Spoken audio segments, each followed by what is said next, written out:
March 1st, 2026.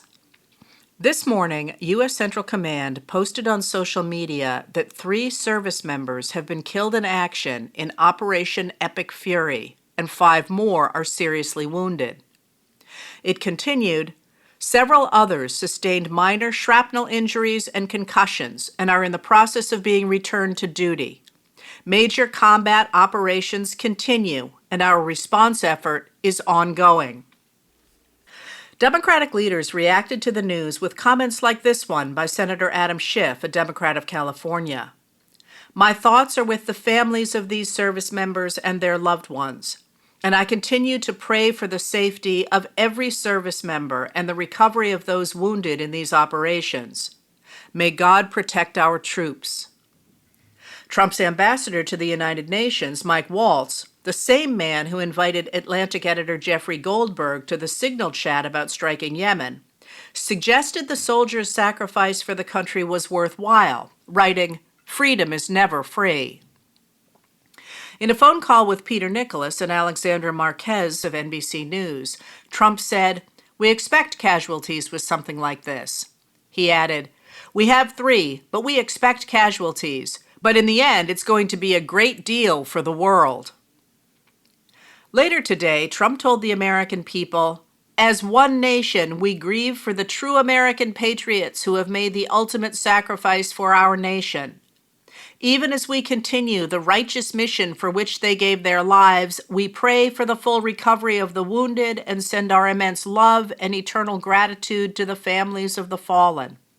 And sadly, there will likely be more before it ends. That's the way it is, likely be more. But we'll do everything possible where that won't be the case. But America will avenge their deaths and deliver the most punishing blow to the terrorists who have waged war against, basically, civilization. They have waged war against civilization itself." Trump was hosting a fundraiser at Mar-a-Lago on Friday as the U.S. offensive began. The New York Times reported last November that tickets for the dinner dance were $1 million apiece. The optics of Trump partying with his rich cronies while American soldiers died is at least partly what is behind the fact that today, #SendBaron trended on social media. Strikes continued today in the Middle East as Israel and the U.S. hit Iran, and Iran retaliated against Israel and U.S. bases in the region. Iran-backed Hezbollah militants in Lebanon joined the fight by sending missiles into Israel. Israel responded with an attack on the suburbs of Beirut. Oil prices jumped sharply as traffic through the Strait of Hormuz, at the outlet of the Persian Gulf, through which about 20% of the world's oil passes, dropped almost to a halt. After yesterday's euphoria coming from the administration following the first strikes against Iran, today revealed that the administration had not given much thought to whether the strikes were legitimate or what would happen after them.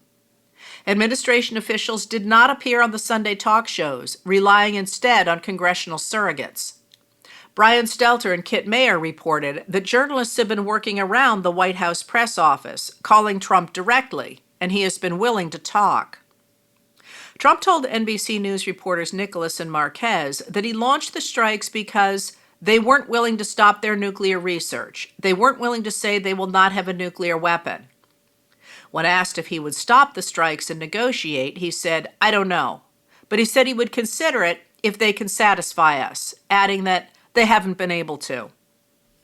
Natasha Bertrand, Zachary Cohen, and Jennifer Hansler of CNN reported this evening that briefers from the Pentagon today told congressional staff that Iran had not been planning to attack U.S. forces or bases in the Middle East unless Israel attacked first. Trump administration officials said on Saturday that Iran was planning to strike the U.S. preemptively and thus posed an imminent threat. The briefer said there was no intelligence to support that claim. Trump seems unclear about the endgame of the conflict he has started. When NBC News reporters Nicholas and Marquez asked him what he hoped to accomplish through the military operation, he said, "There are many outcomes that are good. Number 1 is decapitating them, getting rid of their whole group of killers and thugs. And there are many, many outcomes. We could do the short version or the long version. He told Michael Schur of The Atlantic that Iran's new leadership wants to talk with him and that he will do so, suggesting that he was not, in fact, interested in regime change. They should have done it sooner, Michael. They could have made a deal. They should have done it sooner. They played too cute, Trump said. But then Trump told Schur he had confidence that the Iranian people would launch an uprising against the Iranian government.